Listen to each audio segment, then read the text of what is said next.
Hi out there to all my fellow Advanced Squad Leader players. This is your host, ID Jester, and I'm back for another video on how to configure and set up and work with the Vassal module, or the Vassal engine and the ASL module.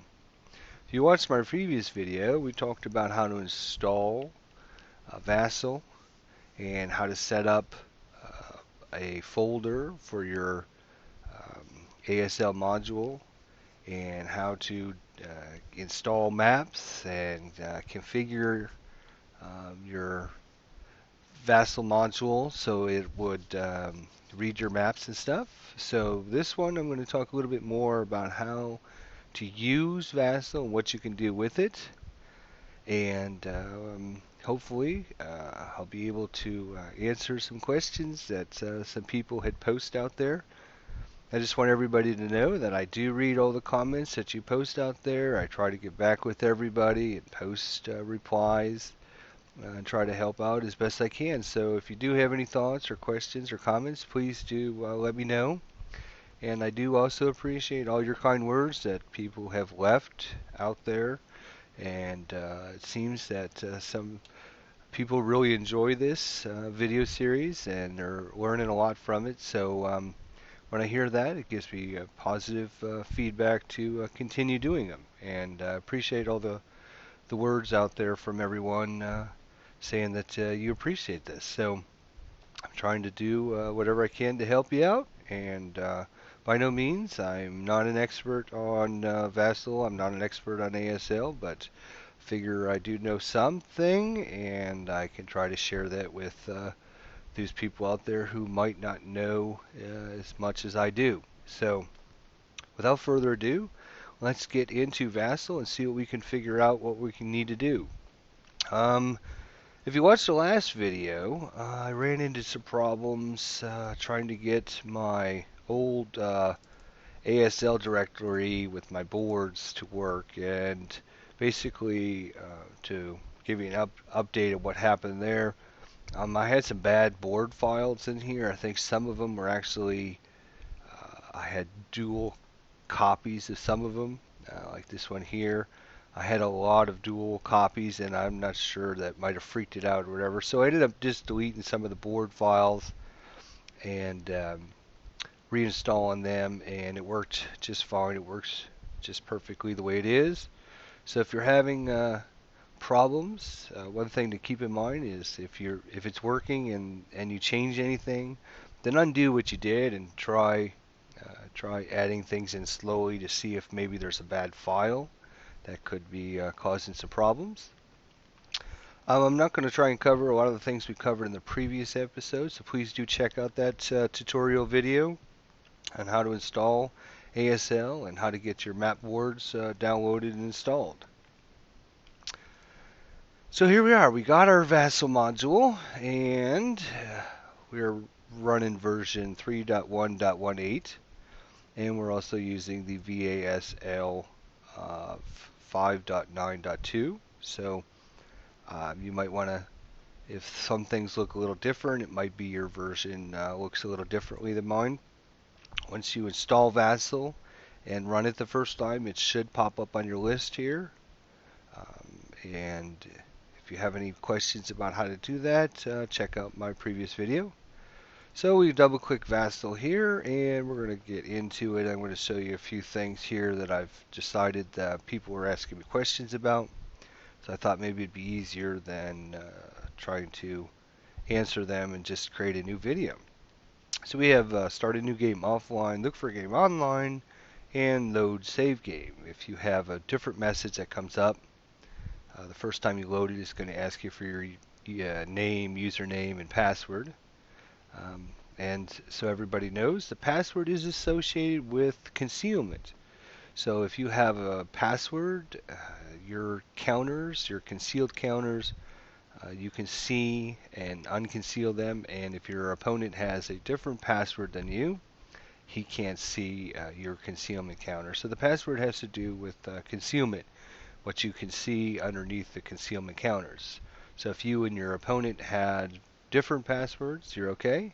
If you're playing maybe a team game where it's 2-on-2, then you want to have so the teams, each member of a team has the same password, so that way you can conceal and see what's underneath the concealment counter. Alright, so we didn't talk about this last time, so I'm hoping to go over this this time for some people out there that had a question about game online. So hopefully we can find some people online really quick and I can kind of go over that with you. So we're just going to look for a game online and hit the finish button, and hopefully this time we'll get connected to the internet.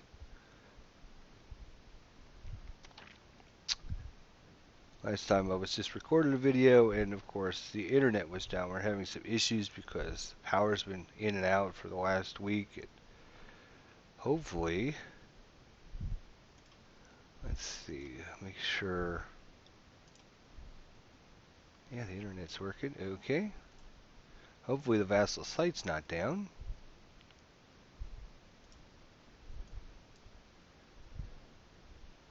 It's just taking a while to load. While that's loading up, we'll go ahead and talk about some other things here. Oh, there we go. It just took it a minute to load up. I'm having some resolution issues here. It keeps switching. It's running out of memory or whatever, so just bear with me, I guess. So we started up internet game. You notice here is the main game room over here on the left. You can always adjust these sliders here. Just click on them till your mouse turns into an arrow, and you can slide them back and forth. You'll go to the main game room, and it should be noted that if you come up to this button up here, it's going to actually display all the different games that are out there being played at the current time. We're down here under Vassal, VASL, and you notice it says 8 in parentheses. That means there's 8 people online. There's one person playing Lock and Loaded World Championship. There's 7 people playing Summoner Wars, 18 people playing Game of Thrones, you know, all the different games that are being played and how many people are playing them. So you can check how many people in the last 24 hours, the last week, the last month. And of course you can refresh it because people constantly drop in and out. So it's not just ASL that's out there and that you can use with Vassal. There's lots of other modules out there. Anyways, when we play Vassal here, we get to our main page, main room. There's 3 other people in their room with me. Over here on the left-hand side is going to be the main room and all the other rooms that people are actually in playing. And you can click on the little button next to it. It shows you who's in the game playing. And you can see that. But we don't actually see anything on our screen, and that is absolutely positively normal. So what we want to do here is just to go into somebody else's room. You just click on the room and double click, and it'll take me into that room. So I went into the DYO playtest room. You notice it's switched from 1 to 2 people. That's because I'm now in here, and Steve Steinmetz is in here with me, and he's in the middle of the game playing, but of course, still, we don't see anything on our screen. And the reason for that is we don't actually have anything loaded on the game. So what we need to do is go ahead and synchronize with somebody that's already playing the game and get their information sent over to us so we can see what they're actually doing. So common courtesy actually is to go in and just type in a message to somebody in the chat log. Do you mind if I and just ask them if they mind if you sync with them, and see if they're in the middle of a game. You know, they're busy. They don't want to be having other people in there watching or whatever. It's just common courtesy to just ask them, hey, you mind if I sync up with you just so I can see what you're doing? Most people don't mind. And some people just pop in and sync up anyways. It just takes up a lot of bandwidth for the people that are playing when they're sending the information back and forth. So let's see if I get a message here.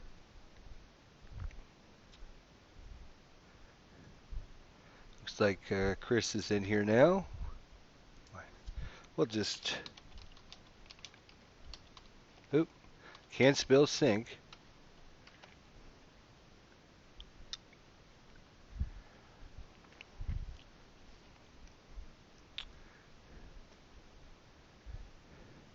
And we're in this, basically, all these rooms over here, except for the main room, is a new area to go into.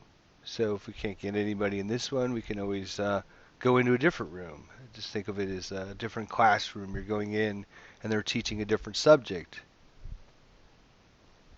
He's not here, so we'll go ahead and synchronize with them. What? And Chris is already synced. Okay, thanks. What you need to do is just right-click on the person that's hosting the game, and when you do that, you notice there's a little message window that pops up, and you can send them a private message, you can send them a wake-up call, you can look at their profile, or you can synchronize, and this is what you're going to do. You're just going to right-click their name, get the little menu, and then left-click on synchronize. And hopefully, if the person's there, it should send some data over our way. And assuming that he's got something loaded, this is what happens when you record live video, because you're just never sure what's going on. But we'll give it a second to see.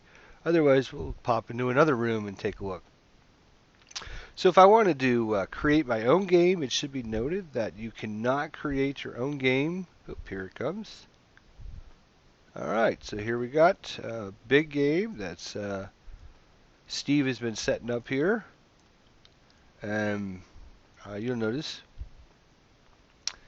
there's lots of different extensions that might have been included with it. In this case, it's saved with the extension random org loaded, and I don't have that extension, so it's giving me a little error message about that. It tells me what boards is being used, and I can now see all the data. Now that I've synchronized with somebody else, I can actually see what they're doing. But I'm basically like a spectator. I'm in like spectator mode, so I'm not going to be able to... First thing you shouldn't do is you shouldn't be clicking on people's units or trying to move them around or anything. I should be able to... No, I can't see. I don't have the same password as Steve does, so anything under concealment counter, it looks like I can't see at this point because he's got them concealed. The ones that I do... that aren't under a concealment counter I can see, and obviously I can see the German units here, so he hasn't put those under concealment counters yet. And basically that's what I'm going to do. If I was going to play with Steve, and we talked about setting up a game here, basically he's going to go in, he's going to create a new room, and then I'm going to go into the room, meet up with him. I'm going to find his name, right click, and just synchronize, and then it's going to send the information over, and then me and Steve can play and set up our game. Like I was mentioning earlier before this popped up, in the main room, if I double click the main room, you notice I just pop back into the main room here.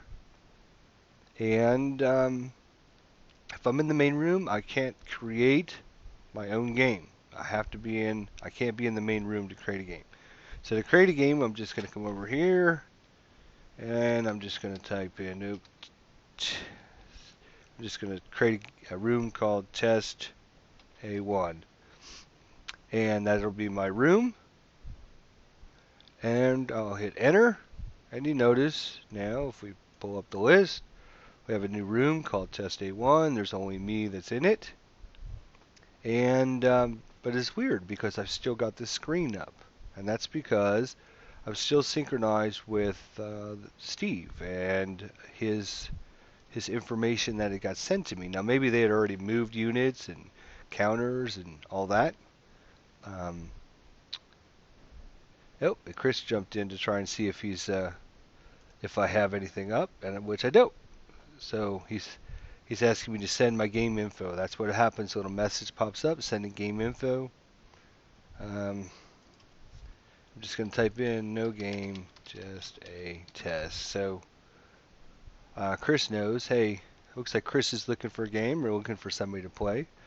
And it's a good way to meet up with people and find people that are looking for different things. So now that I'm in my own room, I can actually go into File and I can go into Close Game, because the first thing I need to do is close the game that I've got synchronized with Steve, because I can only have one game open at a time. So I've gotten rid of that information, and now I can go in and create my own game, and I can say, okay, well, I'm going to use map board number 10, and I'm going to flip it, and I'm going to add a row, and I'm going to use map board number 34, and I'm going to add one more row, and I'm just going to use map board number 2, and I can hit finish, and there comes my information. Then I can start putting my counters out. I can start setting up all the different aspects of my scenario. It should be noted that Vassal Engine is not a computerized program of ASL. And what I mean by that is it's not a computer version of ASL. There's no modules, there's no scenarios that come with the game. It's not like I can just say, okay, I want to play scenario Valor the Guards, and I can just load that up, and boom, I can start playing it. This is just an interface that uses the counters and the maps and all the different aspects of ASL, but it doesn't actually, it's just an interface to use. It's not a actual computer program. It's not a, okay, there is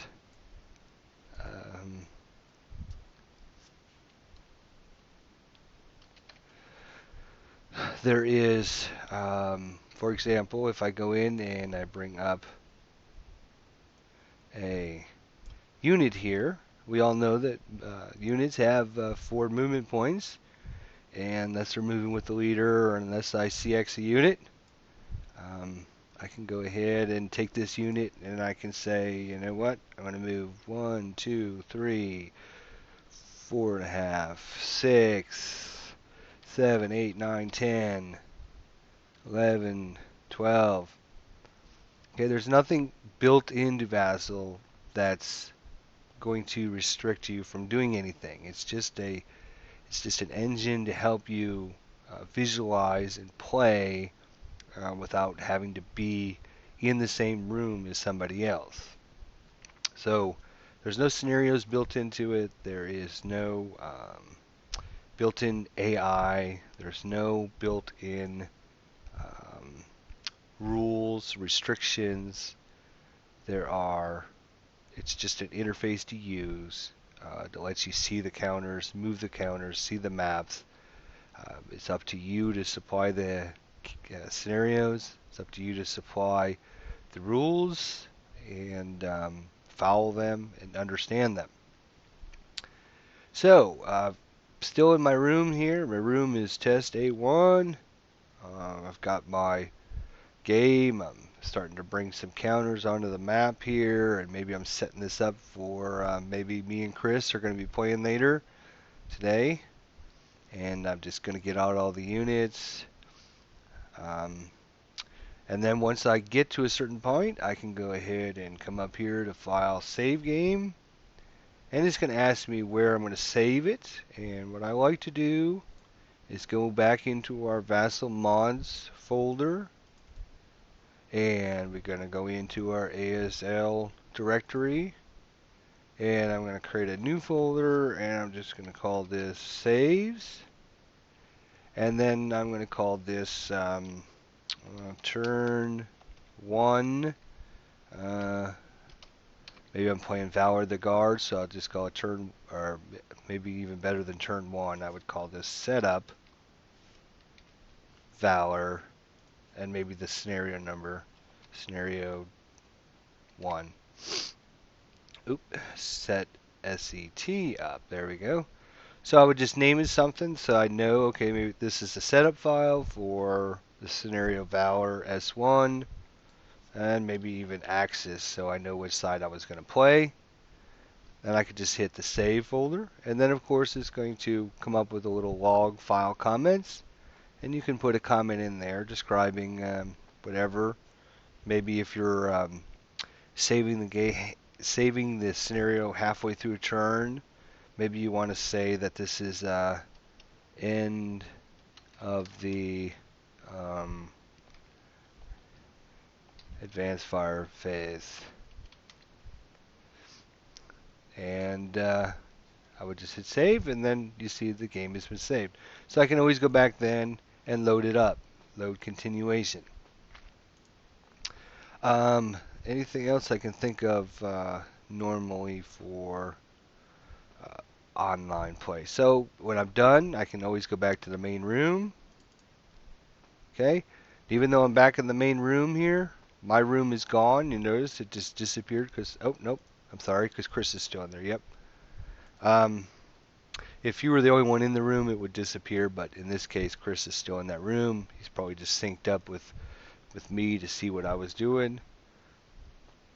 I can go in and go into S1, retaking Veerville, and we got Patrick in there,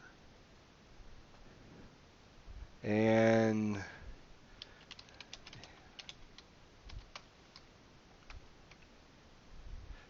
of course I'm going to just ask him mind if I sync. Like I said, most people don't mind, and some people actually will call their room, like it'll say DYO playtest no sync, which means they don't want you coming in and syncing. Or it might say DYO playtest sync okay, and that'll tell you okay, you can come in and sync, if you want to come in and sync.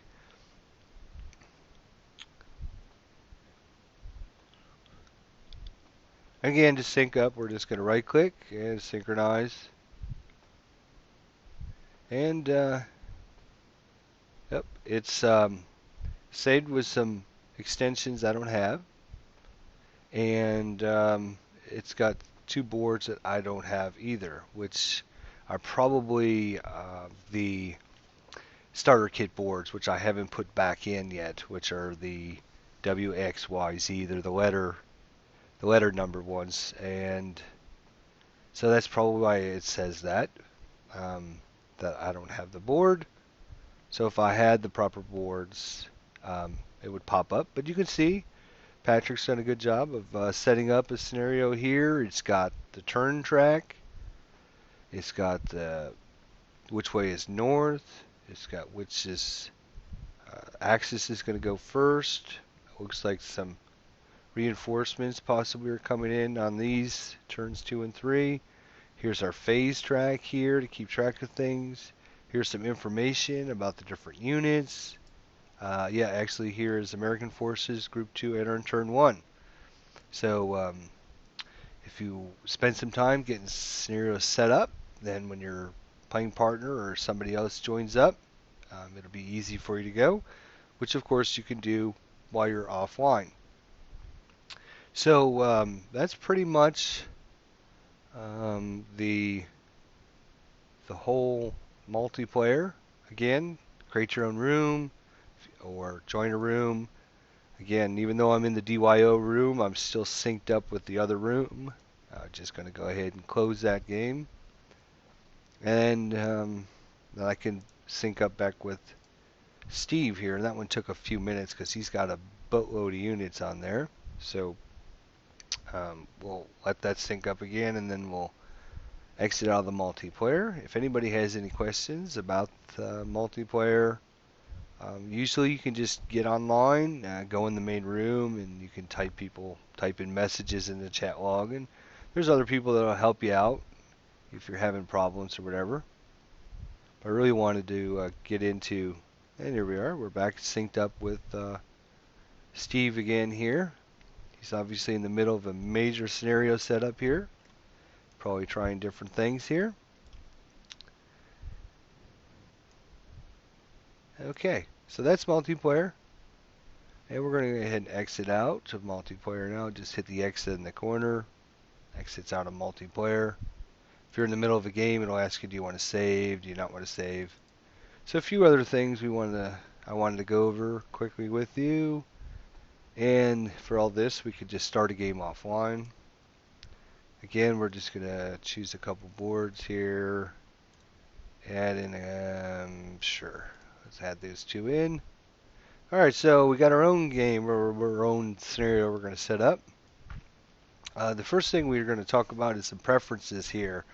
I know we went over some of the preferences last time, but there's a few more I wanted to look at and show you what they do. We had changed the JVM initial heap to 1024, and of course the maximum heap to 1024. I've also adjusted the scroll increment in pixels. I believe it defaults to 50. I changed it to 150. Basically, let me show you what that does. I'm going to zoom in a little bit here and move up the screen here. So I'm zoomed in. Basically, I'm just going to use the arrow keys on my keyboard. And every time I hit the left or right arrow, it goes over a certain amount. Well, that amount is based upon what you have set up here in the scroll increments. So if I have it, say, set to 20, and every time I hit the keyboard, it's not going to go over very far, except for this time it is. I'm not sure if maybe that needs a restart or not. But scroll increments, I like it set at 150, so that way when I click it a couple times, I can get all the way across the board or all the way down the board. And I can scroll up and down pretty quickly using the arrow keys.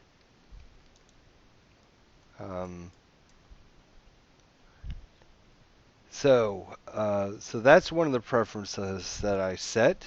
We talked about the board folder last time. We're going to put your map boards in a certain folder, and you're going to hit the select button and find that folder.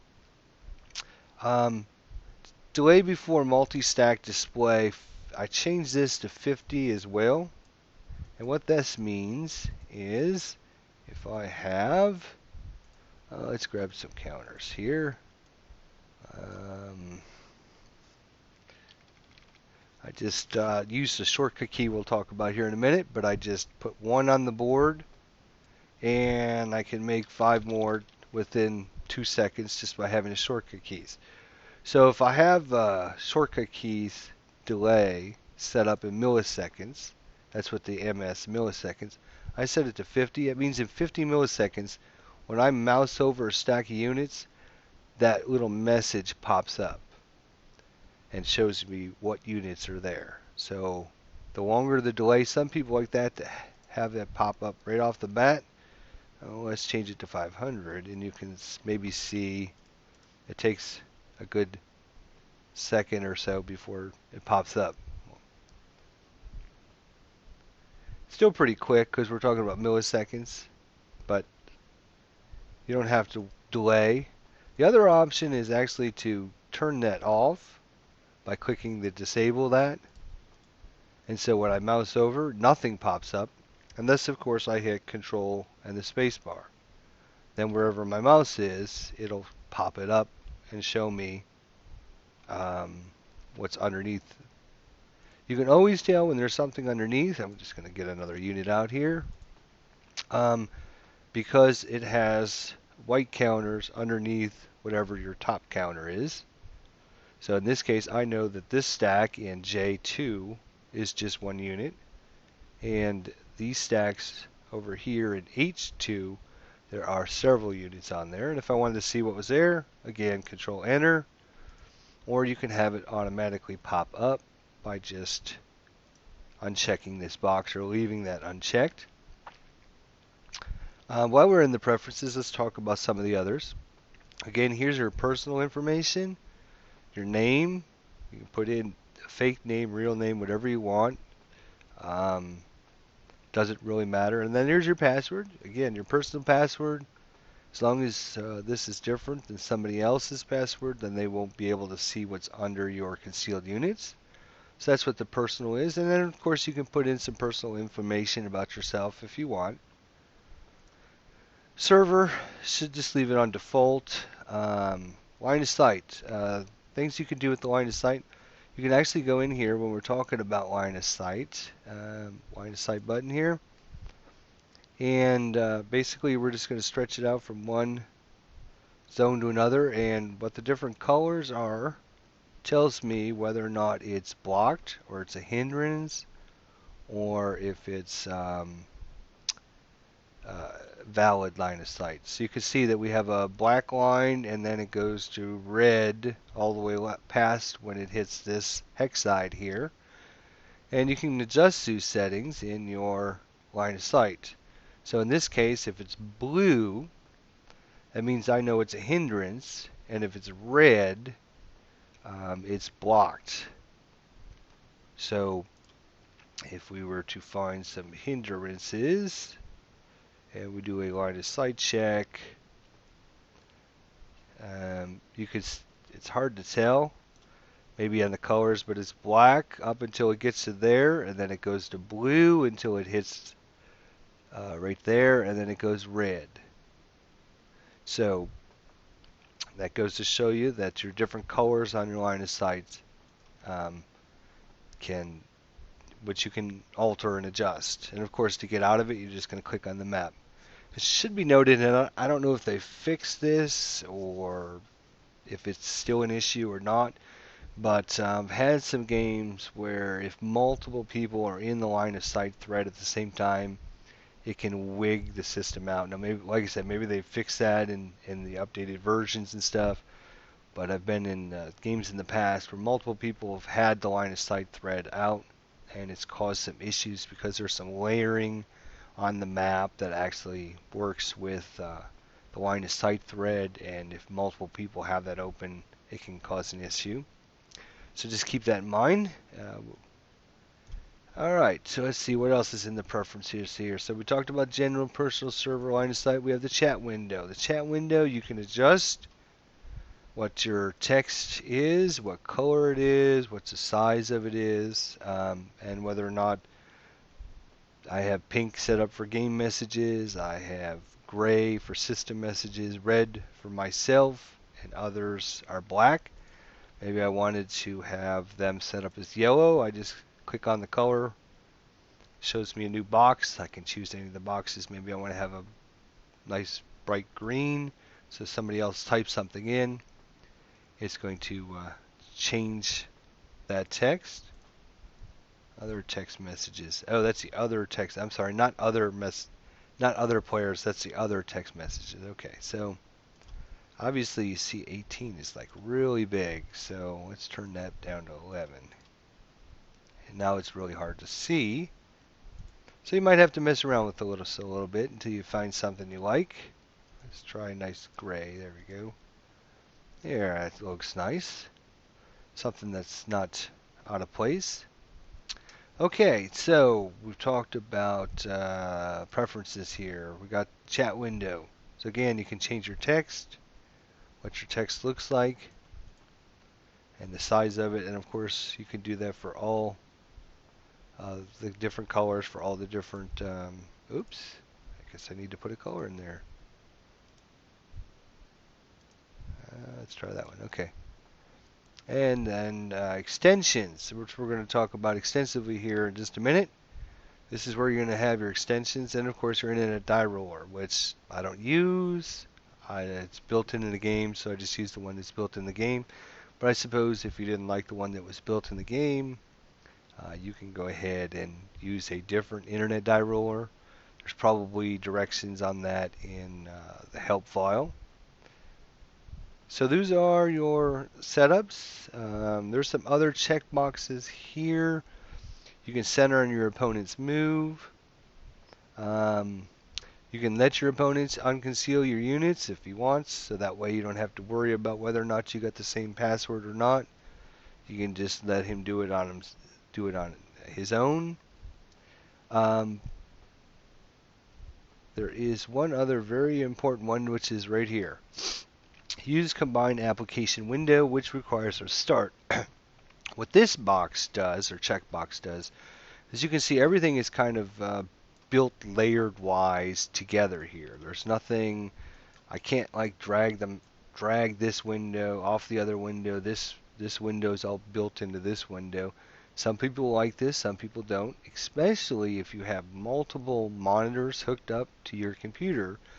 You might want to go ahead and choose this option here, uncheck this, and it does require a restart, so we'll go ahead and restart. But what will happen is, go ahead and, no, we're not going to save it. We're just going to exit out of it, and we'll bring it back up. What will happen is everything will then be in like a windowed mode where you can then move the windows around to your liking. And if you have several, like I said, if you have several monitors hooked to your computer, you can have one monitor as your map, your other monitor you use to keep track of the game chat window, and if you have any, maybe you have the built-in charts and stuff, you might want to have these up. So we're going to head and just flop in a new game here, just a one board simple one. Alright, so here's our map window. You notice it's no longer connected. I can drag this, I can minimize it down to my taskbar. So I can do that. I can move it around, I can resize it its own self. You notice I can move that out of the way for sure. If I bring up the counters window, you notice that's no longer connected either. So I could have the counter window down here maybe at the bottom of my screen, and which is a good way to get all of your different counters, make them available. So if I needed access to a lot of the different counters, I could just simply adjust the window. Sometimes as a helper aid here, a lot of times when you open Windows, whether or not it's connected or not, you don't really see anything. And the problem with that is sometimes these little bridge windows is what I'm thinking they're called, but I'm not sure the technical term. But sometimes these are like all the way over to the left or all the way over to the right, and they're really hard to see anything in there. So what you want to do is just move your mouse over them until you grab them, and then you can slide them back and forth. And you notice if I didn't have that, I couldn't see what was behind here.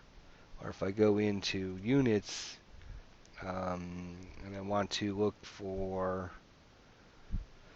maybe the axis. Sometimes when the window's way over, if I go into the has squad or squads, it's hard to really see that I've got other units. It looks like I just have one unit there. So you notice when I bring the window down, there's actually a whole bunch of units that are hidden in there. Or maybe the window's like this and you're not even sure that, wait a minute, I got German, where are all the German units at? You just got to kind of sometimes play around with the windows a little bit, resize them, or adjust the little bars that separate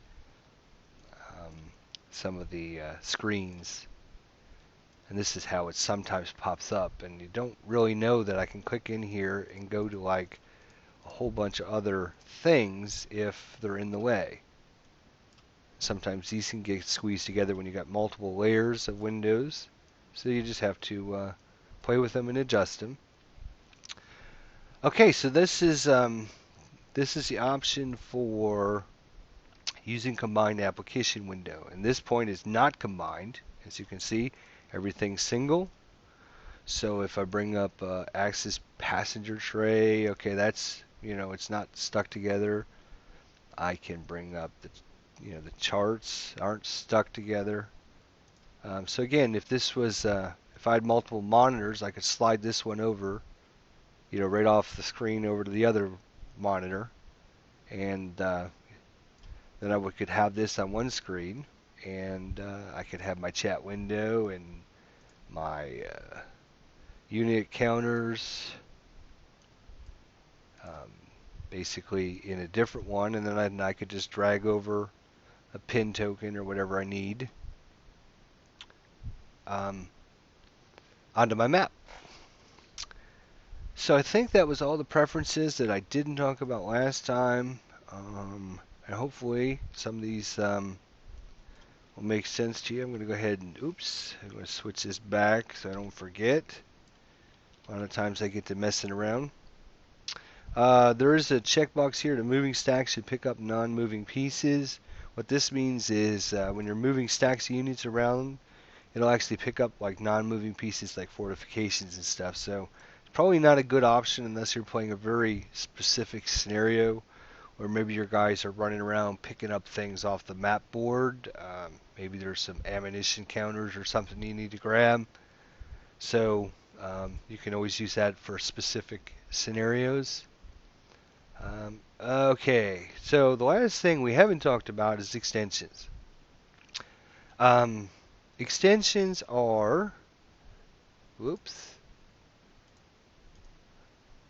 extensions are, just wondering why that was, okay, just freaked me out for a second there. Alright, extensions are basically all these little add-on little programs that people have added into the original module. And you can find those, actually, I think we've got a link here to, if we go to www.advancedquadleader.net/index.php/main_page, you should come to this website here. And if not, I'll just you put it on pause and just type in this message there, or the address bar there. Once you're at this page, you're just going to come to the Play Aids here and click on Play Aids. And of course, we're talking about Vassal, so we're going to go to Vassal, VASL. Just click it. And you'll see there's some information. Now, of course, some of this information I think is a little bit older, 5.82, 5.9 or later. I'm not sure how often this site gets updated or not, but this is the best way I found to do it, so this is the way I do it. Down towards the bottom here, you're going to have extensions. You should see a big thing, and you're just going to click on Vassal Extensions, and this is going to take you actually to the Vassal Extension page, and you can see there's a boatload of them. And you can see that some of them are obsolete. So this one here, I haven't really looked at my extensions in a long time. I, for some reason, got these extensions and I was playing with somebody and haven't actually made any adjustments to them in a long time. So here are the extensions. What I'm going to do is simply, let's say, let's find one that's not obsolete. Let's look for True Blue Swedish Volunteers. Actually, you know what? Let's see if we can find. Here's charts for Chapter D. Okay, that's a very important one, Chapter D, if you're playing with Chapter D. So all I have to do is just click on here, Chapter D.mdx. These are MDX files. And it's either going to save it for you or it's going to ask you where to save it. In this case, we're going to save it. And they're usually very small, little tiny files. So they usually download rather quickly. If you're using Windows 7 and you're using the defaults, it will go to your Downloads folder inside of your documents. There will be a folder called, or there should be a subcategory called Downloads, and you'll see that I have Chapter D.mdx. Well, that's not where I need it. And if everybody remembers where we need it from last episode, if you didn't watch last episode, where we need this is in our extensions folder. So what I'm going to do is just right click it and I'm going to copy it. Right click copy. And then I'm going to just simply go into my computer here. I'm going to go to our C drive. We're going to go to our Vassal Mods folder. We're going to go to ASL. And there's our extensions folder right there. And I can just right click the folder and hit paste. Or I can actually just go inside the folder and right click and hit paste. And you'll see Chapter D.mdx is popped in. I think I actually already had that one. I was working with this the other day. So I think I actually had that one. Oh, maybe I didn't because it didn't give me this message. But anyways, everything we're going to do, every single thing we're going to do is going to be in this Vassal Mods folder that we created. We got the Vassal Mods, and then inside of that's going to have all your different modules. If you play multiple different board games with Vassal, you might have 10, 20, 30, 100 different folders in here. If you just play ASL, you're just going to have the one folder. And then you're going to have a boards, an extension, and a saves, and you're going to have your module file. So you got your saves, your extensions, and your boards, and your Vassal module file. So then it's just going to close out all this for a second. Go back into our Vassal engine here. We're going to go into our preferences, and we're just going to go into our extensions tab. Just go into our extensions tab, and we're going to select our extensions directory. And of course, where is it located? It's located in the same spot as everything else. We're going to go into our C drive. We're going to go into our Vassal Mods folder. We're going to go into our ASL, and there's our extensions folder. And we hit open, and it's just going to put that information in there and say OK. If I didn't want my extensions anymore, it's just a matter of coming in here, clicking on extensions, and just deleting that. Hit OK. I'm going to exit out of Vassal. I'm going to bring Vassal back up. Oop, right there it is. And when I bring Vassal up next time, and it loads the program, you'll notice no extensions on there. No extensions at all. So to add these back in, preferences, extensions, select. I'm going to go into, again, C drive. Yes, I'm doing this the hard way for most of you out there, but I want to go through it with baby steps just to make sure. Vassal modules, ASL, extensions, OK, OK, and poof, extensions loaded. You see all these extensions loaded. Now there's, of course, yeah, like I said, I haven't messed with my extensions for a while. So I've got a conflict between one and maybe another one here. Oh, Chapter D, that's the one I just put in there. So extension ID for Chapter D conflicts with the previously loaded extension. So I've got an issue. If I have an issue, where am I going to go? C drive. I'm going to go into Vassal Mods, ASL, extensions. I'm going to find that one I just loaded, which was Chapter D, and I'm going to delete that for now. And I'm going to try and bring up Vassal again and see if I still have that issue. Whenever you start loading things into Vassal, ASL, or anything, you should do it in baby steps, 1 or 2 at a time. So that way if you get error messages or if you have problems, you can quickly go, okay, well, let me undo what I just did. And you notice we no longer have that error message because I deleted that other one. So now I've got to figure out which extension I want to add. And extensions are basically not required to do anything, but they add more to the game. There's extensions to add in like World War I units. There's extensions to add in Omaha counters, C counters, maybe something specific just with the Omaha scenarios. There's different aircrafts extensions. There's dice extensions over here that you can roll. Here's a 3 dice roller, so instead of having to click on the single dice 3 times, you can just click on the 3 dice roller. There's the Chapter D extension, which will add in Chapter D information, charts into your Vassal. And so So the extensions just add more to it. You can certainly play without extensions, but you can play with them or without them. It's up to you. But the more things you want to get into, the more advanced the scenarios, sometimes it's a lot easier to have some of these extensions out there. And if you get on Vassal multiplayer, and a lot of people will save their extensions and just email them to you or send them to you so you can get a copy of what they have, especially if you're going to play with a certain person.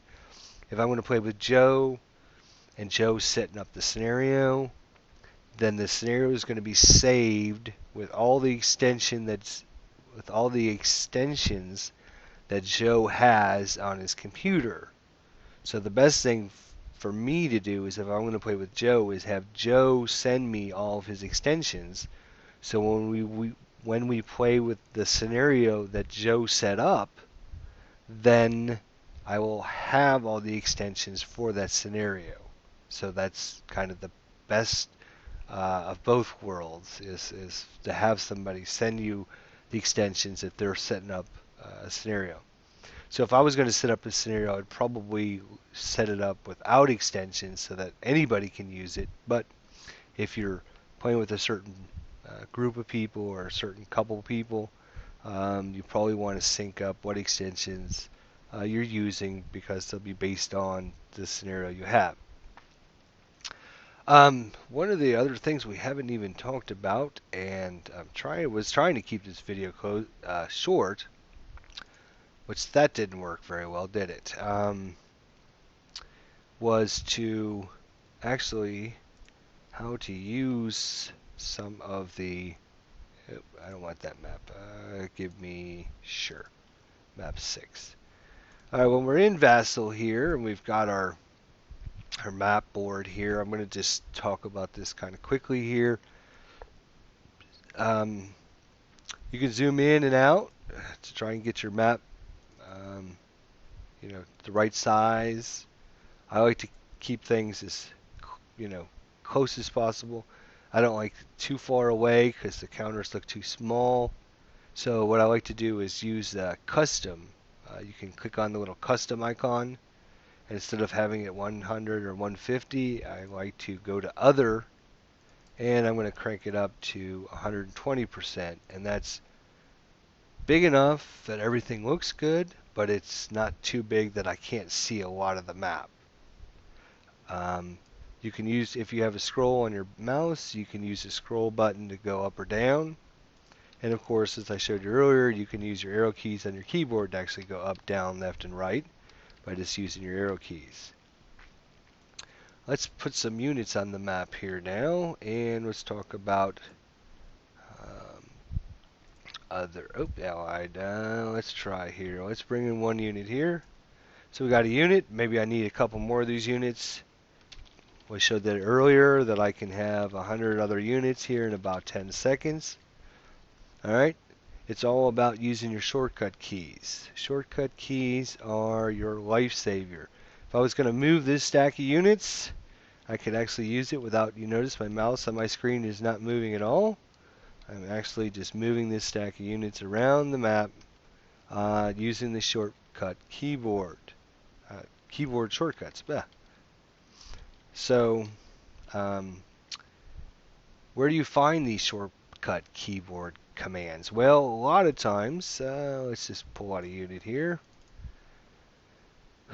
Most commands you can do to a unit, you can right click on it, and it gives you most of the commands that you're going to need to do with that unit. So if I was going to make this unit hidden, Control H, it shows me I can use the Control H. And Control key on your keyboard is your friend in Vassal. Most everything you do is going to use a Control key. So in this case, if I want to make them hidden in place, I could right click and just do it that way. Or if I knew the shortcut key, I could just click on it and hit my shortcut key of Control H. There is another, if you go back to our internet, and we're back to our extensions folder, or not folder, but website we were at a minute ago. If we just go back to where we hit extensions right here, back at advancedsquadleader.net/index.php/VASL. You can just come down to the very bottom here, and it says start playing. Don't forget to configure Vassal to your needs and learn the hotkeys available in this program. You can hit the hotkey and it'll actually take you to a website that has, I'm assuming, all the updated keys that you can use to move something around. And notice almost every single one has a control something. Control this, control that. So in this case, if I'm using infantry and I wanted to ELR it, I could just hit Control E. Well, let's just see how that works. Let's go to the map. Let's Control E, and we've now ELR'd that unit because it went down in quality. To select multiple units,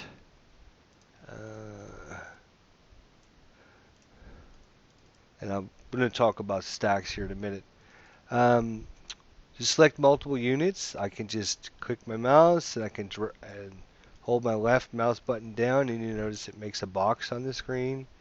As long as I keep my left mouse button down, it will render the box, and then when I let the left mouse button go, whatever's inside that box that I can select will be selected.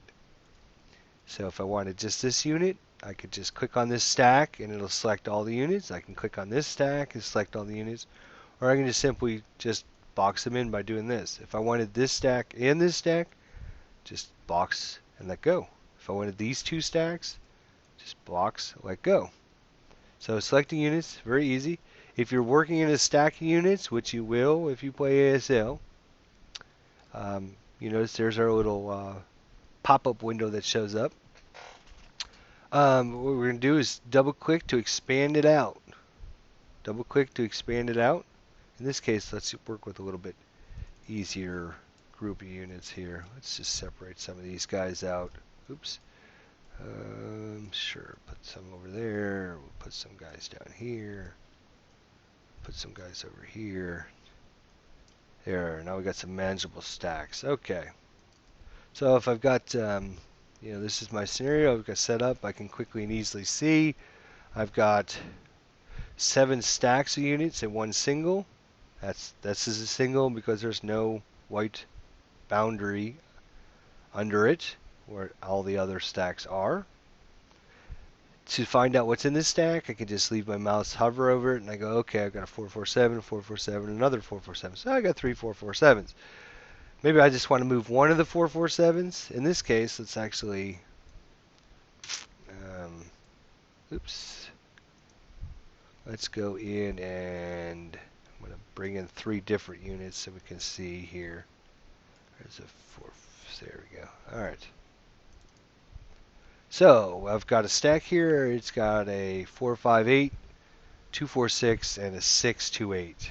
Maybe I want to take the 426 and I want to move it, but I don't want to move everything else. So what I'm going to do is double click the stack, and you can see it kind of expands it out. When the stack is expanded, I'm going to click on the unit that I want, and you notice a black box goes around it. When I got that unit selected, I can then quickly just click on it and drag it to the box it needs to go to. If I wanted to just move a unit to the top of the stack, alright, all I have to do is click on the unit, maybe this 458. I'm going to click on it, and I'm going to use my control and my arrow keys. I'm sorry, no, just the arrow keys, not the control. If I hit the left and right arrow keys, every time I hit left or right, it'll move it up or down the stack, 1 slot. So let's take this stack here and put this on top. So I have a 458, and I want to move it all the way to the top. You notice it goes up, oops, 458. Move it once, twice, 3, 4, 5, 6. I can move it up and down, just use the left and right arrow keys. Up and down, left and right, up and down, left and right. Or I can just move it all the way to the top or all the way to the bottom by just hitting the up or down keys, arrow keys. So if I want to move it all the way to the top, I hit the up key. And if I move it all the way to the bottom, I just hit the down key. This will come in very handy when you start having things like some units with prep fire, some that are pinned, and some that are CX'd. Alright, so we've got some units that may be prep fired, some that are pinned. Maybe I need to move this pin counter down, so I'm going to move it down the stack. So the only unit here that's pinned is this 458. And if we expand it out, you'll see that now the pin counter is just on top of the 458. Well, if this 447 here becomes pinned, all I have to do is click on it and use the arrow keys to move it down the stack so it's underneath the pin counter. Or I can just hit the down arrow key and it'll take me all the way to the bottom. Maybe we have some units that prep fire, but maybe the only one that prep fire was the 426 counter. So we're just hit the arrow, arrow, arrow. So our 447s don't show underneath that. So from left to right, we've got two units that are pinned. We got a unit that's CX. We got one that prep fire, and we have three that don't. So your arrow keys are going to be your buddies in this case. So to expand it out or to collapse it, you're just going to double click it. If I wanted to move several units at the same time, maybe I wanted to take all the 447s in this whole stack and I wanted to move them. All I'm going to do is click on one of them, and you'll notice a black box around it. I'm going to hold my shift key down. Shift key. This is about the only time you're going to use the shift key.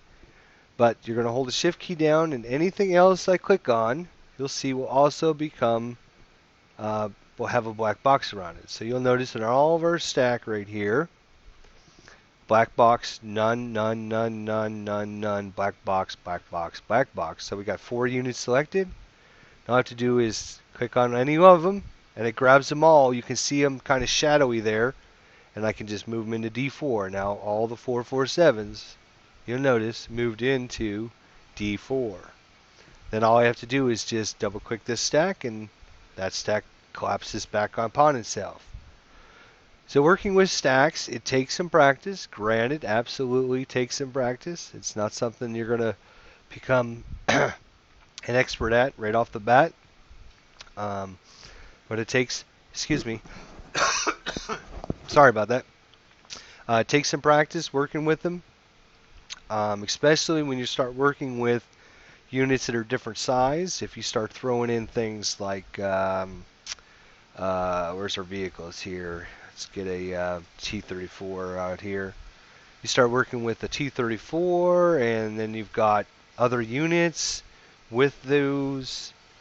You got them all stacked up, and maybe I want to move the units.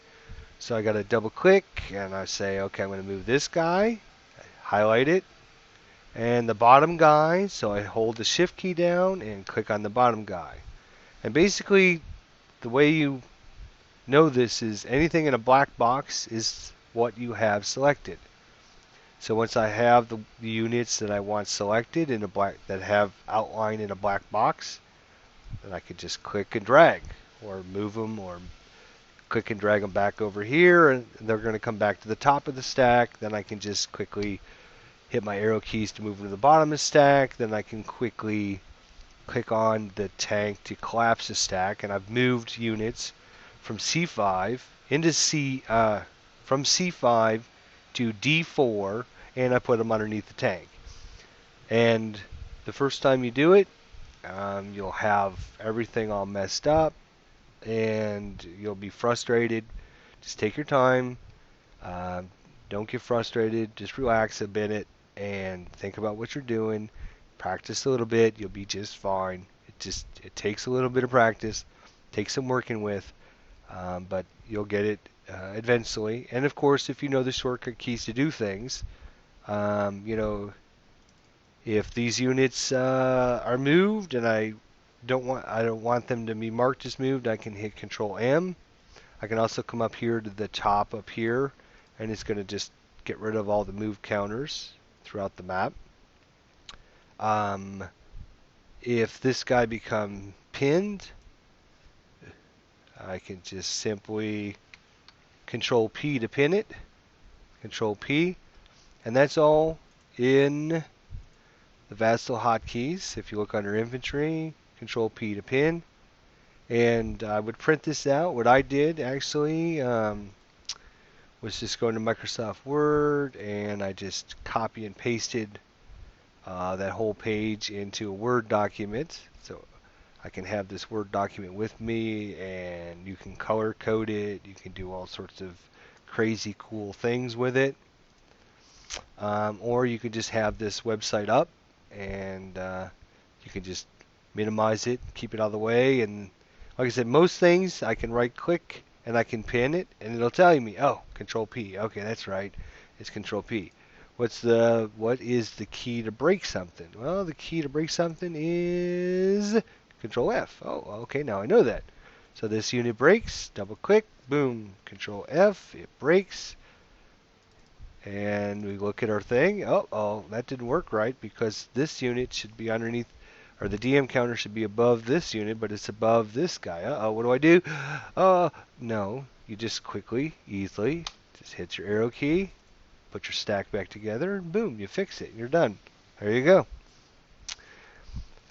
So working with stacks units, like I said, when you're playing Vassal, definitely you're going to be working with stacks. You're going to be having to mess with stacks a lot with all the counters and stuff. So just start learning some of the commands and start learning how to select different units and moving them, putting stacks together, put this guy on top of this stack. Then I want to put these guys on top of this stack. No, wait, I want this guy on top. Okay. No, wait, I want this guy on top. Okay. Nope, I want these two guys down here. Okay, it takes a few minutes, but just practice, work with it. You can do it. You'll be fine.